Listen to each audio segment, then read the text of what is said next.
जय हिंद दोस्तों। आज हम लोग पंचायती राज के बारे में पढ़ने वाले हैं।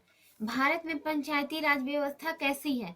तो भारत में पंचायती राज शब्द का अभिप्राय ग्रामीण स्थानीय स्वशासन पद्धति से है। मतलब कि पंचायती राज जो है, जो गांव में जिस व्यवस्था का प्रयोग होता है फैसला वगैरह लेने में, किसी भी चीज में फैसला करने में, या दो घरों में लड़ाई हो गए उनको सुलझाने में। तो पहले पंचायती राज व्यवस्था 5 पंचों द्वारा गांवों में किया जाता था, जो भारत ने उसे पंचायती राज व्यवस्था के रूप में अपनाया था। तो भारत में जो पंचायती राज व्यवस्था का जो शब्द है वह ग्रामीण स्थानीय स्वशासन के पद्धति से है। अर्थात जो ग्रामीण स्थानीय जो लोग हैं उनके जो फैसले लेने का तरीके, या उन पे जो गांव पे जो जिस तरह का शासन चलता था, उस पद्धति को पंचायती राज व्यवस्था कहते हैं। यह भारत के सभी राज्यों में जमीनी स्तर पर लोकतंत्र के निर्माण हेतु राज्य विधानसभाओं द्वारा स्थापित किया गया है। क्योंकि यह भारत के सभी राज्यों में, ऐसा कोई भी राज्य नहीं है जो भारत में छूता है। भारत के सभी राज्यों में जमीनी स्तर पर, न कि सैद्धांतिक, जमीनी स्तर पर लोकतंत्र के निर्माण के लिए ये सभी राज्य के विधानसभाओं द्वारा स्थापित किया गया है। इसे ग्रामीण विकास का दायित्व सौंपा गया है। 1992 के 73वें संविधान संशोधन अधिनियम द्वारा इसे संविधान में शामिल किया गया है। हालांकि ये पहले से संविधान में शामिल नहीं था। यह 1992 के 73वें संविधान संशोधन द्वारा इसे संविधान में शामिल किया गया है। अब सबसे पहला है कि पंचायती राज का विकास कब हुआ। तो सबसे ज्यादा फेमस है बलवंत राय मेहता समिति का पंचायती राज व्यवस्था। जनवरी 1957 में भारत सरकार ने सामुदायिक विकास कार्यक्रम 1952 में हुआ था। बलवंत राय मेहता समिति के बारे में आज हम लोग जानने वाले हैं।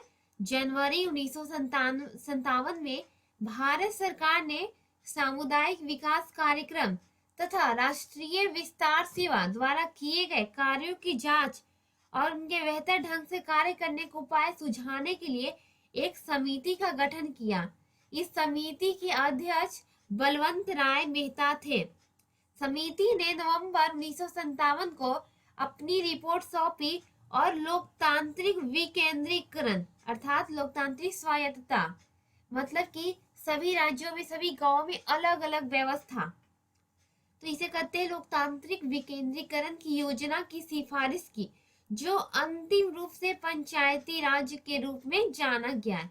समिति द्वारा विशिष्ट सिफारिशें निम्नलिखित हैं। 3 स्तरीय पंचायती राज पद्धति की स्थापना गांव स्तर पर ग्राम पंचायत, ब्लॉक स्तर पर पंचायत समिति और जिला परिषद का गठन अप्रत्यक्ष रूप से चुने सदस्यों द्वारा होनी चाहिए। आपने समझा? ये जो बलवंत राय मेहता का जो पंचायती राज व्यवस्था जिन्होंने वो इसको सुझाव दिया, उसमें उन्होंने त्रिस्तरीय पंचायती राज व्यवस्था का उल्लेख किया है। जो ग्रामीण स्तर पर है वह ग्राम पंचायत, जो ब्लॉक स्तर पर है पंचायत समिति, और जो जिला स्तर पर है जिला परिषद। ये तीनों स्तर आपस में अप्रत्यक्ष चुनाव द्वारा गठन जुड़े होने चाहिए। यानी कि ये जो तीनों व्यवस्था है आपस में जुड़े होने चाहिए। एंड दूसरा दिया था ग्राम पंचायत की स्थापना प्रत्यक्ष रूप से चुने प्रतिनिधियों द्वारा होना चाहिए। जो ग्राम पंचायत की स्थापना है वह प्रत्यक्ष रूप में, यानी कि आपने जैसे ये मुखिया के रूप में खड़े हुए, आप लोगों ने उसे मुखिया का वोट दिया, वो जीत गया, ये हो गए प्रत्यक्ष। और जब मुखिया लोग ये विधानसभा में जाकर देते हैं और एक विधानसभा के सांसद को या संसद को, विधायक को जो भी चुनते हैं, वह हो गया अप्रत्यक्ष तरीका। क्योंकि ये जो गांव वाले वो डायरेक्ट विधायक को या सांसद को वोट नहीं दे रहे, वह मुखिया पंचायत समिति के लोग, ये लोग जाकर दे रहे हैं। तो इस प्रकार हम कह सकते हैं कि जो गांव में जो होती है वह प्रत्यक्ष प्रणाली द्वारा होती है। कि जैसे कि जो गांव के लोग हैं जिन्होंने इन मुखिया को मतलब 4-5 लोग खड़े हुए हैं, जिसमें से ज्यादा जिन्हें वोट मिला होगा वो जीत जाएंगे। इस प्रकार हम कह सकते हैं कि ग्राम पंचायत की स्थापना प्रत्यक्ष रूप से चुने प्रतिनिधियों द्वारा होना चाहिए, इन्होंने इसमें ये उल्लेख किया है। जबकि पंचायत समिति और जिला परिषद का गठन अप्रत्यक्ष रूप से चुने सदस्यों द्वारा होनी चाहिए। जैसा कि मैंने आपको पहले ही बताया कि इसे पंचायत जो होता है ग्राम पंचायत, उसमें ही सिर्फ प्रत्यक्ष प्रणाली द्वारा प्रतिनिधि को चुना जाता है, ना कि पंचायत समिति में और ना ही जिला परिषद में। तो हमने तीसरा जानते हैं। तीसरा है कि सभी योजना और विकास के कार्य इन निकायों को सौंपे जाने चाहिए। एंड चौथा है पंचायत समिति को कार्यकारी निकाय तथा जिला परिषद को सलाहकारी, समन्वयकारी और पर्यवेक्षण निकाय होना चाहिए। यानी कि जो पंचायत समिति के जो कार्य करने वाले लोग हैं और जो जिला परिषद के सलाहकार हैं, दोनों में समन्वय होना चाहिए, क्योंकि दोनों आपस में जुड़े रहेंगे तभी विकास का काम होगा। एंड पांचवा है जिला परिषद का अध्यक्ष जिलाधिकारी होना चाहिए। जो जिला परिषद का अध्यक्ष है वह जिलाधिकारी होना चाहिए। इन लोकतांत्रिक निकायों में शक्ति तथा उत्तरदायित्व का वास्तविक स्थानांतरण होना चाहिए। ये जो होते हैं छोटे छोटे, ये लोकतंत्र के बुनियाद होते हैं, इनमें आपसी एकजुटता रहेगी तभी हमारा लोकतंत्र सफल होगा। इस चलते इन छोटे छोटे व्यवस्थाओं पर सरकार ज्यादा ध्यान दे।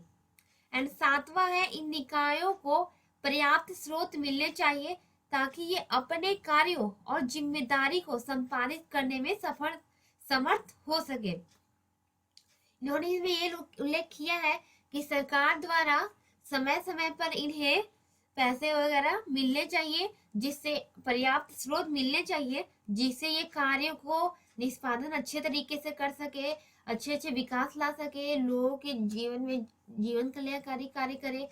इस प्रकार छोटे छोटे चीजें विकास करेंगी तभी हमारा बड़ा बड़ा देश विकसित होगा।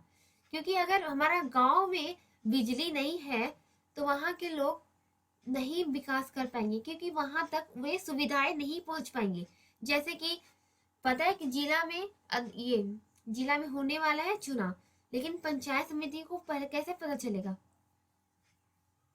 इस प्रकार हम कह सकते हैं कि पंचायती राज व्यवस्था एक लोकतंत्र की रीढ़ की समान है, क्योंकि ये लोकतंत्र के बुनियाद है। एंड आठवां है भविष्य में अधिकारों के और अधिक प्रत्यानयन के लिए एक पद्धति विकसित की जानी चाहिए। जैसे कि भविष्य में और अधिकार बढ़ेंगे, जिससे और विकसित होगा, इसमें कोई और व्यवस्था आएगी। इस प्रकार की उन्होंने उल्लेख किया है कि भविष्य में इनके अधिकारों को और अधिक विस्तृत किया जाए। समिति की इन सिफारिशों को राष्ट्रीय विकास परिषद द्वारा जनवरी 1958 में स्वीकार किया गया। परिषद ने किसी विशिष्ट प्रणाली या नमूने पर जोर नहीं दिया और राज्यों पर छोड़ दिया ताकि वे अपनी स्थानीय स्थिति के अनुसार इन नमूनों को विकसित करें। ये जो बलवंत राय मेहता के अध्यक्षता में ये जो समिति बनाई गई थी, उन्होंने किसी भी जितना ये बनाया था पंचायती राज व्यवस्था का विवरण, उन्हें किसी पर भी जोर नहीं डाला राज्यों की सरकार पर, क्योंकि जिस राज्य की सरकार को जौन सा कानून मतलब जो भी कानून लागू करना हो करे, उस पर कोई दबाव ना बनाया जाए। क्योंकि जब भारत स्वतंत्र हुआ था तो सभी राज्य सभी अलग अलग सोच के लोग थे, सभी अलग अलग भाषा के थे, अलग अलग सब में कानूनें थी। इस प्रकार ये सब राज्यों पर ही छोड़ दिया गया। अगले वीडियो में मिलेंगे और भी विस्तृत जानकारी के साथ। जय हिंद।